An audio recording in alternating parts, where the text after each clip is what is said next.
First, though, top ministers and national security officials are about to be put on the hot seat. The Public Safety Minister and the Justice Minister will appear before a special joint committee examining the Liberal government's use of the Emergencies Act. That will start in just about an hour and a half at 6:30 Eastern. The RCMP's commissioner and the director of CSIS, Canada's spy agency, will also testify. Let's bring in MPs on the committee who will be questioning those witnesses. Yasir Naqvi is a Liberal MP. Raquel Dancho is a Conservative MP. Matthew Green is an NDP MP. Hello to all three of you. Really good to have you with us tonight. I appreciate you making the time. Mr. Naqvi, I'll start with you. In invoking the Emergencies Act, the Prime Minister said the blockades, particularly at the borders, were very damaging, harming the Canadian economy and disrupting critical supply chain. But News Statistics Canada data, first reported by Global out recently, shows that cross-border trade was actually up by 16% in February compared to the same month last year. Does that undermine your government's reasoning for invoking the act? Well, thank you, Vashi. And let me just start by saying that I also have the great opportunity of serving the community of Ottawa Centre, where House of Commons is located. And I think Canadians saw firsthand the kind of illegal occupation and illegal activity that took place under the guise of a protest. We saw streets being blocked off. We saw fireworks being hurled in the middle of the night, honking all night long, which created a huge terror for residents who live in my community, and businesses were shuttered for 3 weeks. Similarly, we saw that our border crossings, whether it's at Coutts or Windsor, or there was an attempt at Pacific Highway, were totally blocked off. Factories were closing down, assembly lines were being disrupted, and it was having a huge impact on our trades. And that's why the government of Canada had to act so that we can put an end to those illegal blockades and resume commerce and peace for residents of Ottawa. And certainly on the latter point, I'm not trying to take away from that, but on the point around commerce, that this was having, as you described it, a huge impact. In fact, the data doesn't bear that out at this point, right? There were major disruptions, but it looks like things got back on track fairly quickly, with trade, cross-border trade increasing, as I said, by 16%. And the question here is whether invoking the act met the bar set out for invoking it, right? It's not necessarily all the reasons that you just put forth, but if in fact the economic argument, that threat to economic security, was not present, does your government have a problem? Well, I think what's important is that we were acting just in time. We were acting at a time where we saw serious blockades at our major crossings. I mean, I think Canadians understand the importance of Windsor-Detroit crossing, the amount of trade on a daily basis that takes place. And what we saw is trucks all lined up on both sides of the borders, unable to cross. We saw factories shutting down their assembly lines and workers being laid off. We had to act as a government to reestablish those important trade routes because the livelihoods of Canadians coast to coast relied on it. Ms. Dancho, your party has been arguing that the Emergencies Act was not required to end the protests and the blockades. I want to read to you in part of a quote from the interim police chief for Ottawa, Steve Bell, from February 18th. He said, "Without the authorities that have been provided to us through these pieces of legislation, we wouldn't be able to be doing the work we are today." The police said that invoking the act was necessary. Are you saying they're wrong? Well, what we see, Vashi, there's a number of laws that are on the books to be able to enforce and protect critical infrastructure.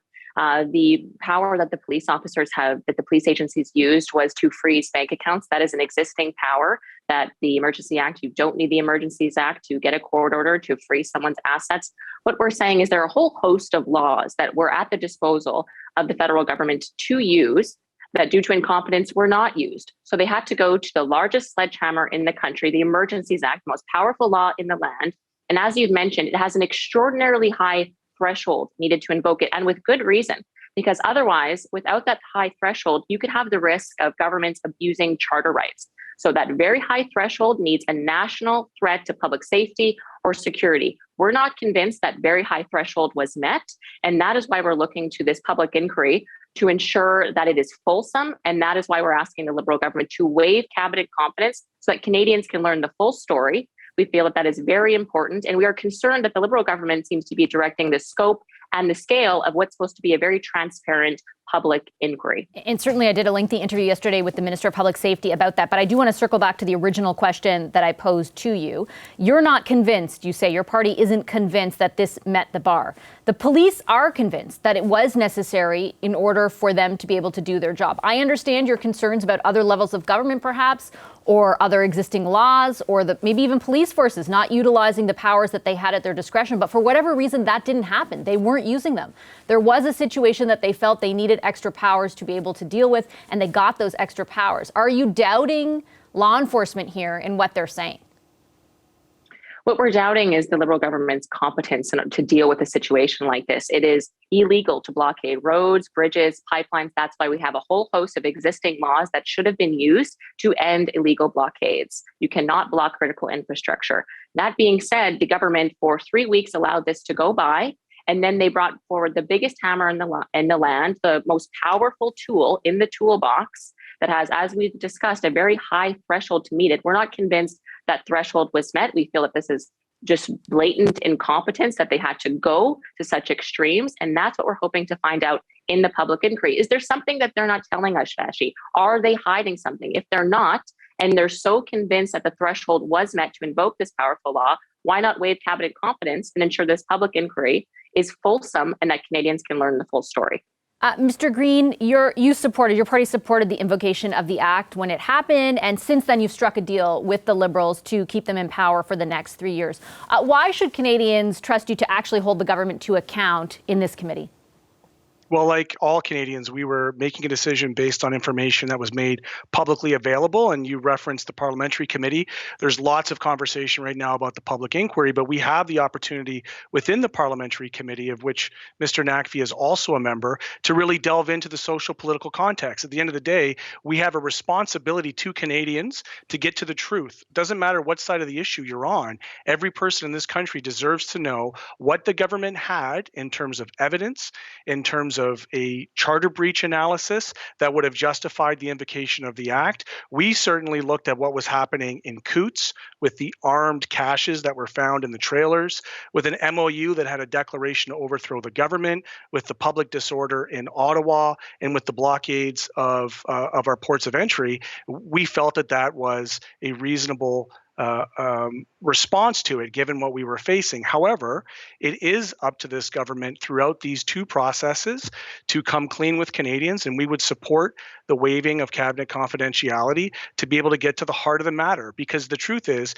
if we don't deal with this with the seriousness in which it deserves, or if there is half of the country considering this to be part of some kind of cover-up, mark my words, we'll be right back to where we started back in February. So just to be clear on the waiving of cabinet confidence, for example, if that's necessary for part of the examination your committee is doing, again, given the agreement that you've come to with the Liberals, what faith do Canadians have that your party will actually say, hey, this, we were wrong to support this because we aren't seeing all the information because the government isn't waiving cabinet confidence? Well, I mean, look, the confidence and supply agreement is going to deliver dental care and pharmacare. Let's set that aside for a minute and look at the work that's going to happen at committee. This should be a public process. It should be open and transparent. We need to avoid any situations where we're going in camera, where there's any kind of prospectus that we're hiding information. And I think that when Canadians watch this process play out, I think that we have an opportunity tonight to start in that regard, that we will be asking the difficult questions of this government to ensure that that our charters were protected, and that the government had the information that it states in its explanation notes, which are very strong. They make some very strong claims, and we have an opportunity as members that are sworn in through our parliamentary privilege to look at that information and to come to a decision. But most importantly, and I think this is touching on what both of the previous speakers have talked about, which is a need to ensure this doesn't happen again, to have a process that provides recommendations that have clear definitions, that have accountability of our public safety frameworks, including the police, so that in future instances, we don't have to resort to this type of emergency act. Okay, I'm out of time. I have to leave the discussion there. Thank you very much to all three of you for your time this evening. Yasir Naqvi, Raquel Dancho, and Matthew Green. Thank you. Hi. Hi, I'm Vashi Capellos, host of Power in Politics. See more of our show by subscribing to the CBC News channel or click the link for another video.